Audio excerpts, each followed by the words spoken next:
Hi, this is Dr. John Romano, and I'm recording this lecture, Muslim Society, for the course World Civilization to 1500.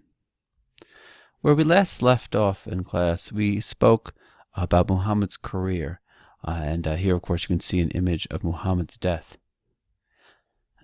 Muhammad's death presented a very significant problem for the early Muslim community, which was the question of how to succeed Muhammad. How could you manage to succeed someone who had essentially brought this new faith into being? And in particular, we had said that Muhammad had authority as the head of the Muslim community, both as a religious teacher and as a ruler. And this was, of course, a very tough act to follow.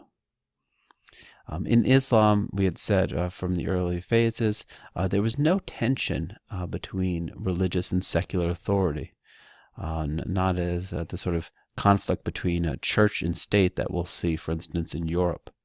There was this essential unity between government and religion. This is one of the early successors of Muhammad, who supposedly, upon his death, said that if you worship Muhammad, Muhammad is dead. But if you worship Allah, Allah continues to live, and he will never die. The key institution that Muslims would eventually create in order to preserve order, in order to have some form of government, was an institution known as the Caliphate, a form of government ruled over by someone known as the Caliph.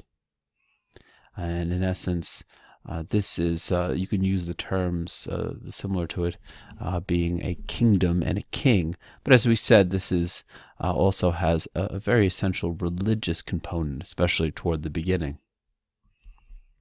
The first four caliphs that were chosen as part of the Muslim communities were all part of the same bloodline or tribe as the Prophet Muhammad. They were related to him then, either directly by blood or at least they had married into his families. And later on, these early caliphs were idealized among the Muslim communities.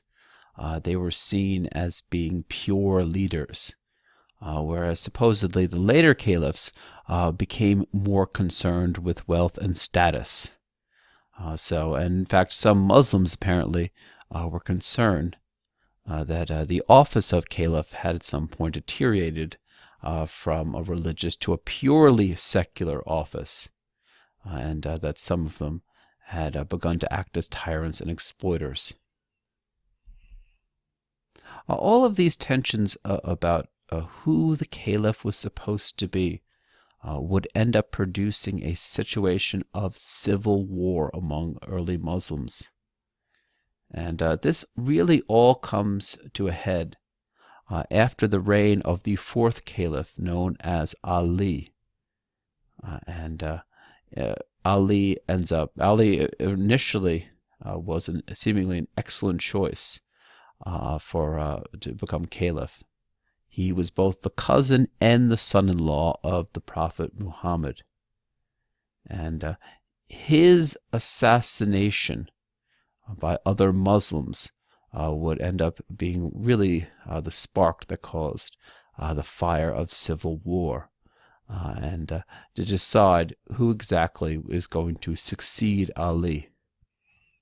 And in time, we're going to see the crystallization of two main parties that would fight this civil war and who would actually persist long beyond it. These two parties were known as the Shiites and the Sunnis. The Shiites claimed that the only people who were supposed to interpret the Quran and to lead the Muslim community were Muhammad's descendants. And this translated to a special reverence for Ali, this murdered caliph. And even today, here this is a shrine in what today is modern-day Iraq that has the body of Ali. Those people who were Shiites claimed that a special form of knowledge had been passed down both to Ali and to his heirs. And some felt that Ali had been divinely designated to transmit his office to his descendants. And it was Ali and his descendants who in fact were immune from both sin and error. Although the Shiites could see that there was no one currently in line to take over for Ali, they did feel at some point there would be a kind of messianic figure who would arise, and those people who had stayed loyal to Ali and his line would one day be rewarded. And in fact, as a whole, the Shiites would in time embrace a lot more mystical traditions than the other group fighting this civil war. The other main group who fought this civil war were known as Sunnis. Sunnis believed that the Caliph did not have greater doctrinal authority than other Muslims. And in effect, they stressed far more that the Caliph was a secular ruler, a temporal ruler. And there was really no need for him to have blood that went back to the Prophet Muhammad. There didn't have to be that kind of relationship. One of the main goals they felt of the Caliph, far more than the question of protecting the faith in terms of the religious beliefs, was to defend the actual territory of Islam.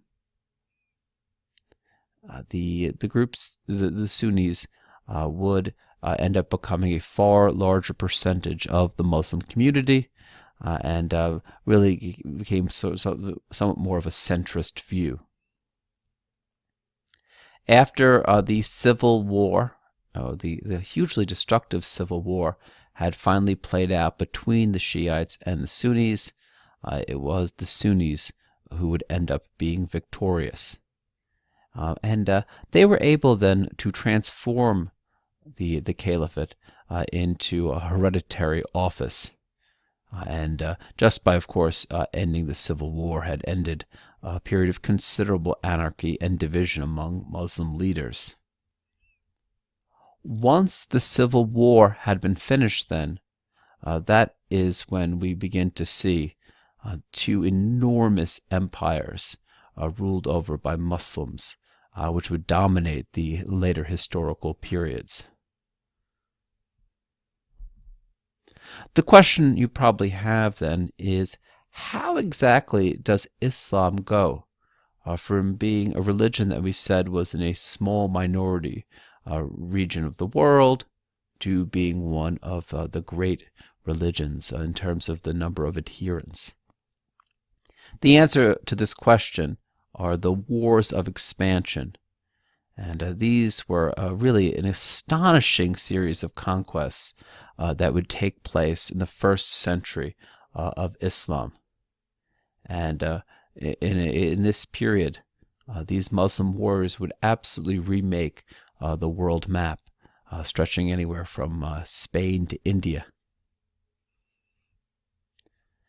Even during the time when Muhammad was still around, we think that Muslims had already begun to engage in war, although the initial wars that were fought were on a very small scale. Some of the early Muslims, because that they really lacked enough supplies to be able to live, they begin to raid caravans in Saudi Arabia in order to gain food and supplies to be able to feed their people. In time, this small-scale raiding transformed into something that was much larger, transforms into something that is referred to as jihad, a term that means something like the just struggle for Allah. The initial meaning of jihad was armed conflict in order to bring more territory under the dominion of Islam. or as it's sometimes referred to much more succinctly, as a form of holy war. Later Muslims sometimes would use the term jihad to also refer to an interior struggle against oneself, for fighting one's own internal demons. But the initial meaning was armed conflict. Some of the earliest wars that would be carried out by Islam would take place in Arabia, in the Arabian Peninsula, and would be against other Arabian groups, in essence, to unify this area first. Once early Muslim armies begin to press out beyond this area, beyond the Arabian Peninsula, one of their first victims was to the east, and that was the old Persian Empire, which, as we had said previously, had already been significantly weakened. And especially previous to this, there had been a series of wars against Rome that had left it very weak. After this point, Muslims begin to attack what today is the Middle East, and they also begin then to attack some of the territory of Rome in what today is North Africa. They also would eventually conquer most of what today is modern-day Spain. These victories were in many ways seen as miraculous by people of their own time. But these armies had several great practical advantages as well. The armies of Islam, the early armies of Islam, were recruited from people who really had no alternative. They came from the Arabian desert. There was not much money to be made there. There was too much overpopulation. Yet, if they engaged in these wars, the hope would be that these people would be able to gain honor for themselves, and very simply, they'd be able to gain money for themselves to be able to live. It's also clear, too, as another motivation for fighting, that the Prophet Muhammad had taught that anyone who died in the course of the jihad would be promised certain entrance into paradise. So even if they lost, they would still be able to gain paradise. In many cases, too, in some of the places in which Muslims were fighting, these places were disaffected with their own rulers. So, for instance, there was an alienated minority population of Jews in Spain who had been persecuted by Christian rulers. So some of these Jewish people might have been happy to have Muslims come in and conquer, with the hope that they would potentially get a better deal from them than they would with the Christian rulers in Spain. All that being said, we are amazed at the speed of some of these conquests. And many of the Arabs at the time really felt that they were doing God's will, and they were creating this new form of brotherhood forged partially by battles. When all was said and done, we think this is the size of the early government, or the early empire, I should say, really, of Islam. And this is the first of the two major caliphates we're going to talk about, the Umayyad Caliphate, which comes into being in the year 661. And we think that this new caliphate chose as the place of its capital city, and some of its ruling folks would live in what today is modern-day Syria. And we think that Syria was chosen with an ideological purpose. This was the border between cultivated land and the barren expanses of the desert. So it could both be fed by a way of life, from this desert way of life that these Muslim warriors knew well, and also the sort of more civilized world of Syria.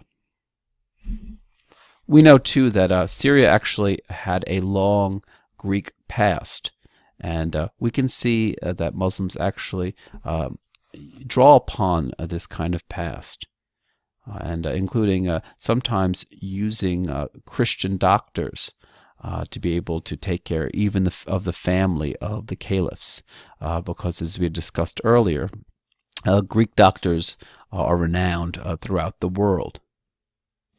And we also see, this is just one good example of a Muslim house of worship that was built in the early centuries of Islam.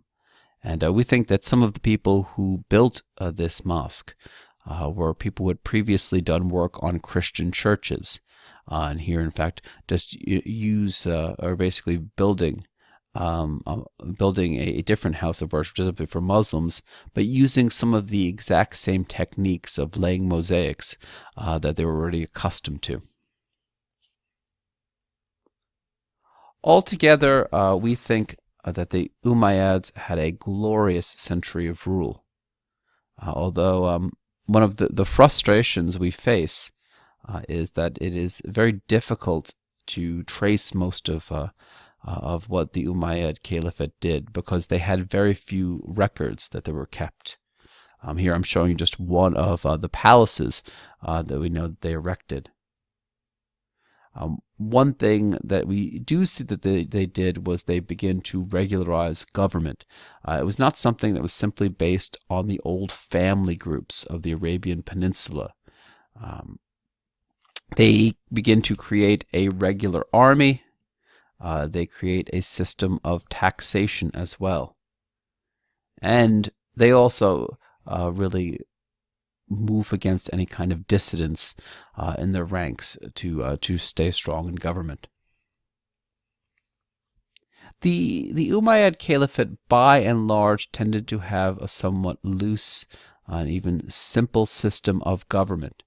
The way that many people chose, or those ruling the Caliphate chose to look at their lands, was that this was a piggy bank. They could be able to draw money from it, tribute money. And there wasn't even really a great concern that their new subjects assimilate to their way of life. It's very interesting to us that although they certainly used the Arabic tongue when it came to worship, when it came to ruling, in many cases they simply drew upon some of the local population and their own languages, whether it be, for instance, Persian or Greek, and asked them to be able to keep governmental records in those languages because they already had a tradition of doing so.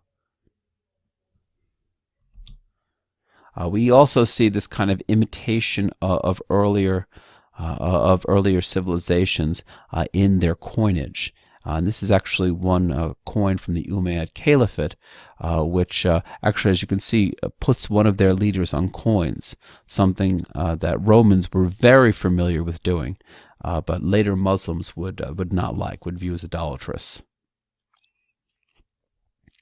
By and large, we tend to think that Muslims, these early Muslims, or the Umayyad Caliphate, tended to leave societies that they conquered untouched, save for the fact that now these people would end up having to pay taxation towards Muslim rulers. And in fact, it really does seem that one of the reasons why some of the territories, especially in North Africa, ended up surrendering to early Muslim conquests is that the Muslims promised them that their societies would be relatively untouched, that there would be no systematic massacres, that really what they wanted to do was to accept new tax money from these people without requiring much else. And they followed through on that promise. So there really is no recorded resentment about any kind of, for instance, forced conversions to Islam, because no one was forcing most of these new subject people to convert to Islam. For many of the people who lived in these territories, in fact, Muslims decided to offer them a new status, the status known as dhimmi, a term that means something like protected persons. Those religions that Muslims identified as being people of the book, and by that they meant people who had a scripture of some kind to guide them. These people were allowed to live completely peacefully and to worship their own religions. The two main groups that perhaps of greatest interest to us who could apply for the status of dhimmi were Christians and Jews, who of course had scripture. They have the Bible to guide them. The Zoroastrians were a bit of a more difficult case, inasmuch as Zoroastrians themselves never really had a very developed body of scripture. They ended up cobbling together some of their hymns, for instance, and presented them to Muslims to say that we too are people of the book and deserve the same recognition. And we think that there was absolutely no problem with these groups continuing to worship. Muslims didn't want them to increase their numbers, so they limited that. They didn't want them to build new houses of worship. And we do think, too, that these groups had something of a status of second-class citizens. They could only get so many jobs within government. In some cases, they were disqualified from carrying certain weapons.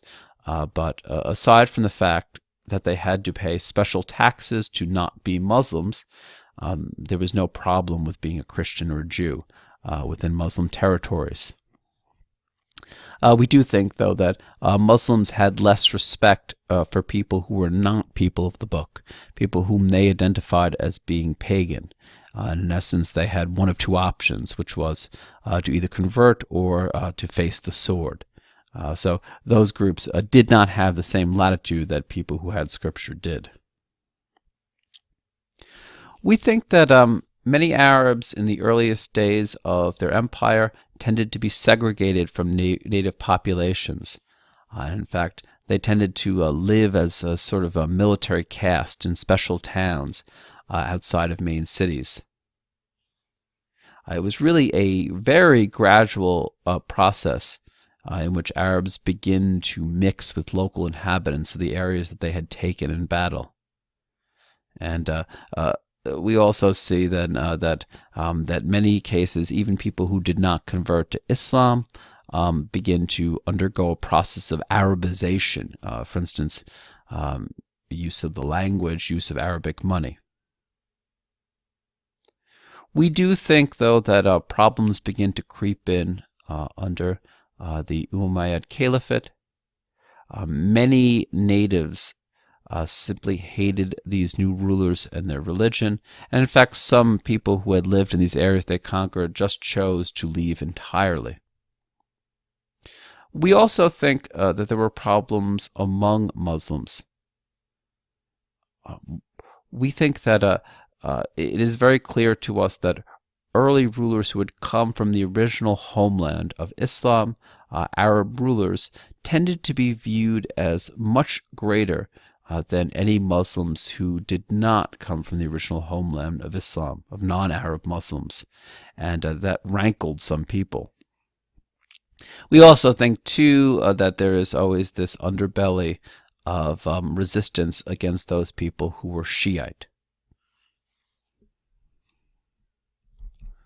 All of these problems ended up snowballing, and eventually they would lead to the fall of the Umayyad Caliphate and the rise of the second of the two great caliphates, known as the Abbasid Caliphate.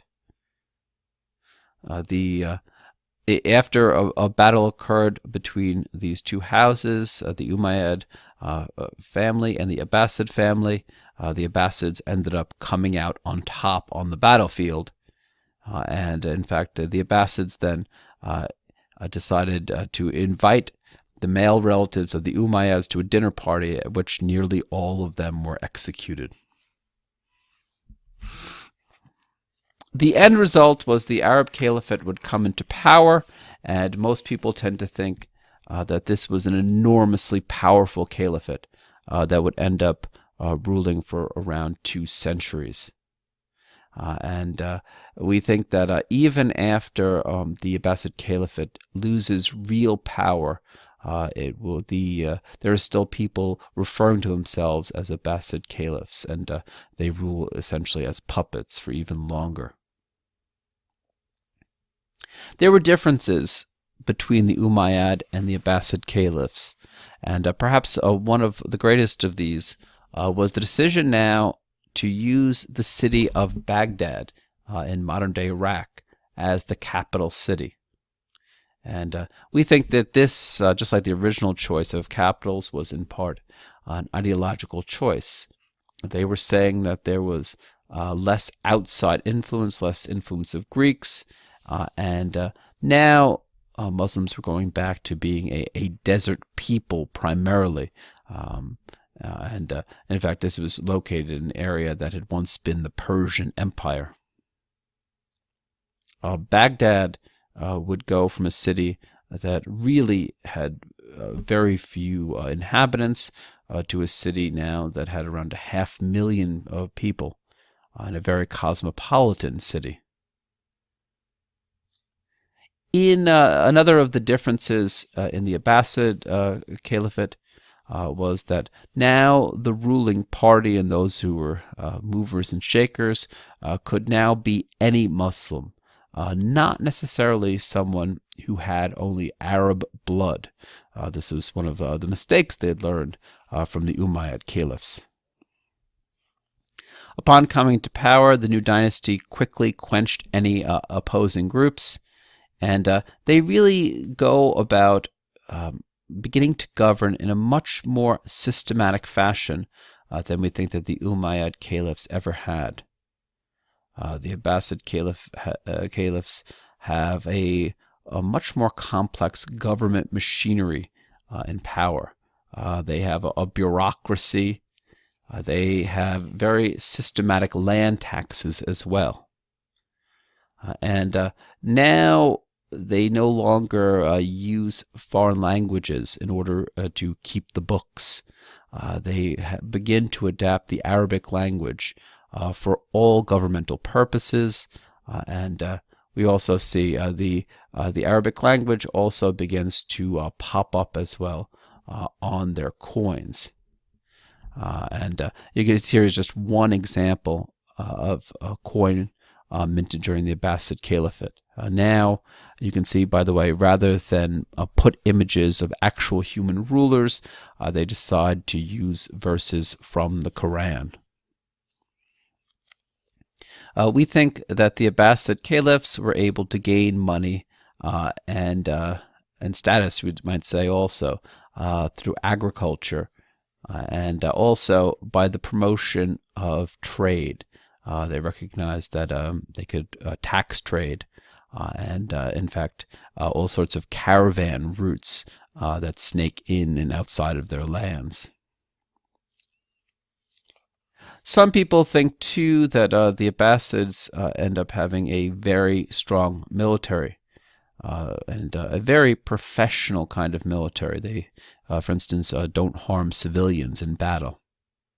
And, in fact, the army for most of the history of the Abbasid Caliphate is so strong that some people speak of something like an Islamic peace that's similar to the sort of peace that we said held during the highest period of the Roman Empire. We think that all sorts of improved living conditions are really felt throughout urban areas in the Abbasid Caliphate as a whole. You see new open air markets beginning to grow up. Actually becomes one of the hallmark of Muslim civilization, these markets. And also the construction of new baths, which again, similar to sort of public baths in the Roman period, become very popular. Another of the real advancements under the Abbasid caliphs really come on the cultural sphere. And in fact, some would refer to this age as a whole as being something of a golden age for Muslim culture. And as I go on, I'm going to place the greatest stress on higher education, so college level studies. But I also want to point out that education was not really limited to those people who were scholars. And we actually see the ideal that really all boys and girls receive some form of education under the Abbasid Caliphate. This education was not necessarily in depth, and it really was very much in a kind of religious instruction, but some form of education, and education that was believed to give people a better character, to make people better citizens. So what fields of study do we see that end up becoming popular under the Abbasid Caliphate? Well, one of these, very simply, is the Arabic language. And we know that even before any of the Muslim conquests had taken place, Arabic was a language that had a rich heritage of oral poetry. Again, it wasn't really necessarily written down at any point, but it was certainly circulated. What we really see as, especially under the Abbasid Caliphate, as Muslims take over all these areas, you need to have Arabic really have all these new kind of vocabulary, and it becomes a much more flexible and complex language. What allows Muslims to be able to standardize the language of Arabic was the text of the Quran.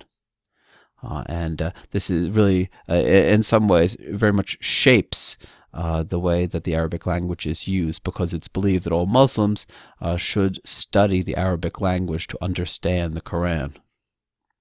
And we also see that all sorts of new technical vocabulary begins to be created in some of the fields of study I'll talk about below, really because previously a lot of this vocabulary had not been useful for Arabic, but now, as they studied new things, it was. The basic form of written Arabic becomes one of the great accomplishments during this period. So too did a kind of literary culture that grew up based upon some of the oral traditions that I had spoken about. In fact, lots of Muslims are known in this period, to have written poetry. And also just to simply enjoy performances by either poets or singers. Again, this sort of mastery of music is commemorated in part through the names of the lute and guitar, which were some of the instruments which were employed in these performances. The Quran was important for the shaping of the language of Arabic, but a lot of students of Islam really wanted to study the Quran because of its nature as the authoritative religious text of Islam. People really read the Quran in great detail to understand it, even to use it, really to study its grammar in great detail, anything about it that could produce more knowledge. Some scholars would even were known to memorize the Quran, and even to this day, in fact, in Muslim territories, sometimes people will publicly chant the Quran from memory. It's thought to be a particularly meritorious act to memorize the entire Quran. And we think that throughout this entire period, the Quran becomes the basic, most authoritative source for law as well. But you also had to take into account what Muhammad had done in his life, and the interpretation of the consensus of Muslims as the correct way to act. These were also sources of law. As my previous statement indicated, then, it was very important for Muslims later on to understand how exactly had Muhammad, how he acted in his life. And this is why some Muslim scholars begin to compile what is known as the Hadith, a term that means traditions. And what the Hadith is a series of stories, in essence, that talk about what Muhammad had done in his life and what his early companions had done. And the reason why is brought together because if Muhammad is the greatest of Muslims, it makes a lot of sense to want to imitate what Muhammad did in one's own life. We know that this was absolutely an important source for Muslim law, or just for Muslim scholarship. For modern-day historians, we tend not to have faith in some of these stories. We think many of them tend to be legendary, but some would say that there is still a core of these stories that were told in the Hadith that is really can help us understand something about Muhammad's life, or the early sort of life of his companions as well. And in fact, the term Hadith simply means traditions, and specifically referring to the life of Muhammad. We can also see in this period that many Muslims become highly interested in math and science. And in fact, we still, to this day, use the term Arabic numerals, which, although they initially come from India, should just show you how intensively Muslims were involved with math. And perhaps the greatest part about using Arabic numerals is that it really made difficult calculations far easier than trying to use Roman numerals. And the most obvious thing is that Roman numerals lack zero, which I don't need to tell you. It was extremely important for any conception of how you can do calculations. Muslims also plunged into all sorts of scientific fields during this period. One of these is astronomy. And to some degree, Muslims just had to have some idea of the heavenly bodies to be able to pray in the correct direction, to pray, as we said, in the direction of Mecca. But people also became interested in these just for their own right. What were the heavenly bodies doing? How did they move? Another field in which many Muslims really become important is in medicine. And following from some of the things that they had learned from Greek medicine, Muslims in this period tend to really stress clinical observation to be able to come up with a good form of medical practice, not just theories.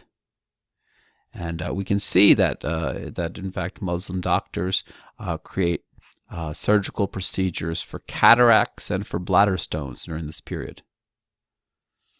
And in fact, some other Muslims will take to engineering in this period as well, using, for instance, engineering to be able to create all sorts of irrigation projects to be able to provide water. In some areas, especially within the Muslim world, this is particularly necessary as there's not much water.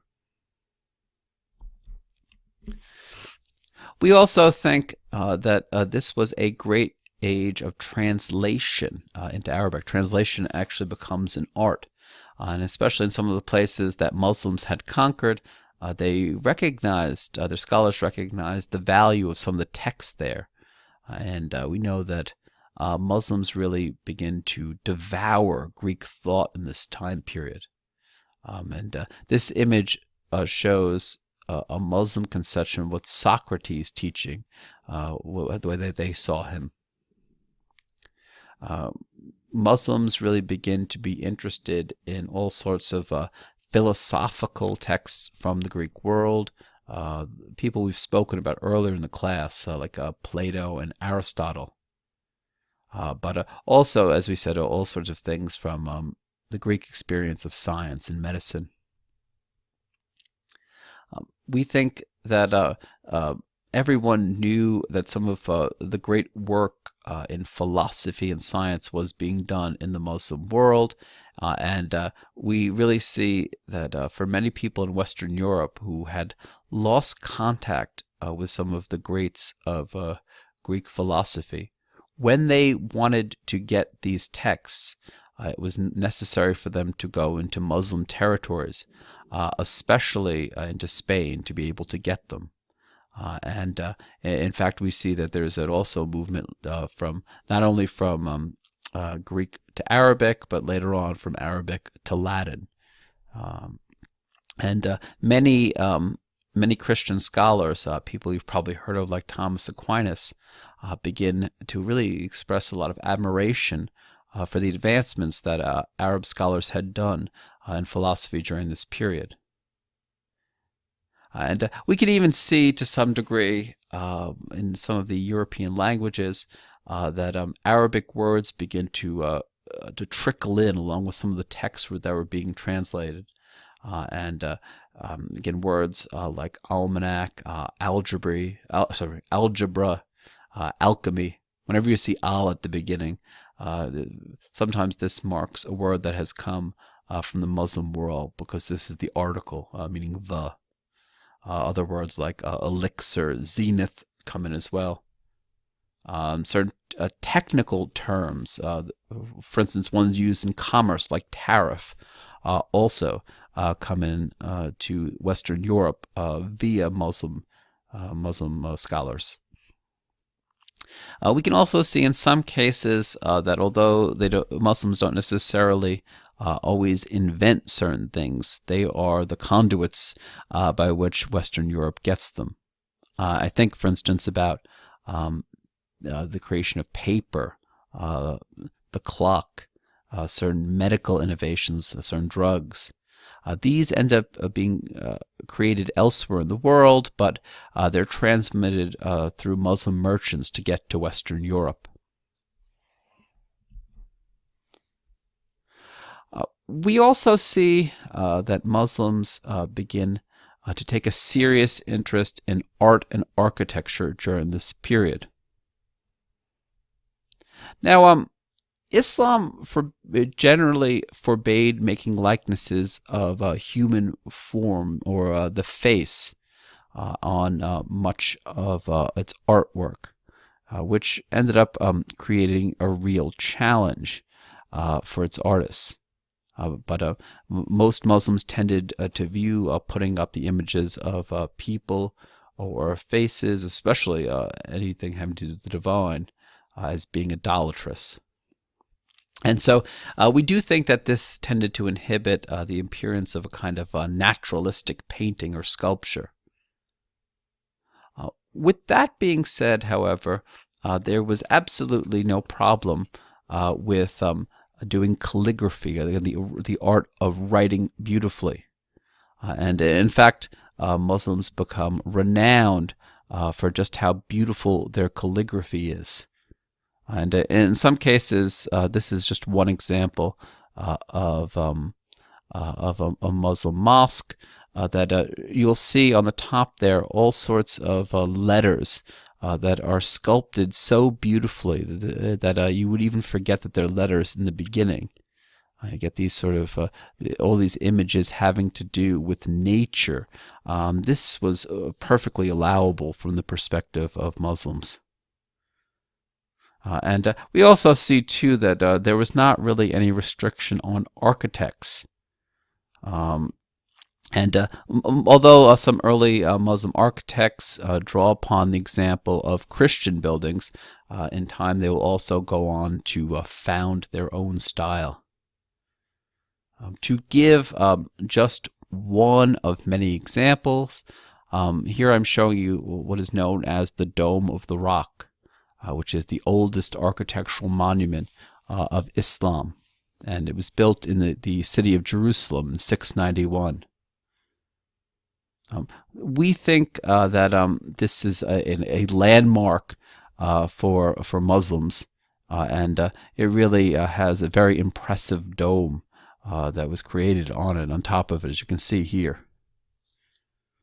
What's important about the Dome of the Rock, too, is that many people feel that it was built as a kind of monument to the victory that Islam had over both Jewish and Christian belief.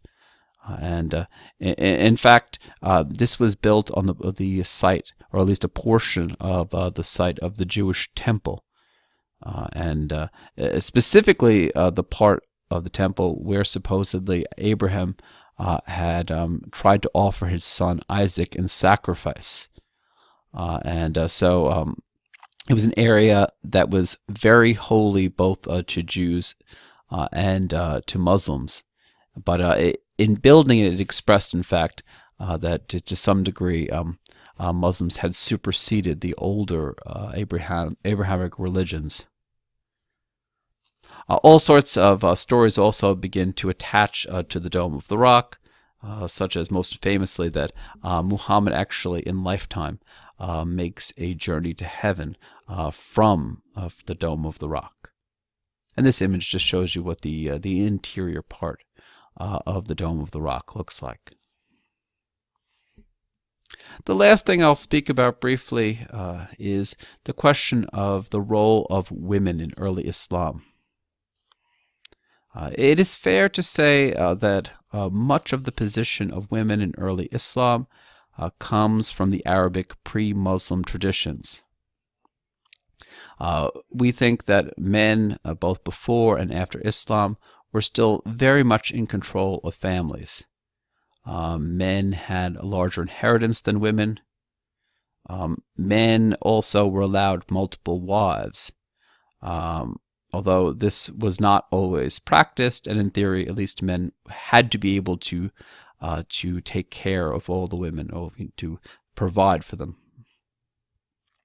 We also think, as in some of the places that they conquered, in which, for instance, in the Greek territories that they conquer, that just as in those previous civilizations, women's lives tend to be restricted to the house. We also think that there were certain legal hindrances for women. And perhaps one of the most interesting of these is that a woman's testimony in court could only be worth a half of the testimony of a man. Well, with all of that being said, we think that there were advances for Muslim women in early Islam. We think that Islam was against the infanticide of girls, which previously had been common. Women were allowed to contract their own marriages. And women could actually keep their names after marriage and could keep property that was independent of the property of their husbands. Many people, in particular, when they view Islam, are interested in the question of the hijab, this veil that is worn especially for women. And we think that especially in early Islam, the veil was not common, and in fact was not even originally a Muslim practice. The Quran itself only told women to guard their modesty, but later on this would be interpreted more strictly to mean that some sort of veiling should be practiced. Even then, within the Muslim world, many different forms of veiling have emerged, and really only the most extreme of these covers the entire body. For some Muslim women in the modern day world, their veil only need cover their head, but nothing else. Finally, it's fair to say, too, that several of the wives of Muhammad actually would end up playing a significant political role. And some, in fact, even commanded forces in the civil wars that we talked about earlier, even if generally women were not significant political actors. All right, we will continue on later on. Thank you for listening, and I'll see you in class.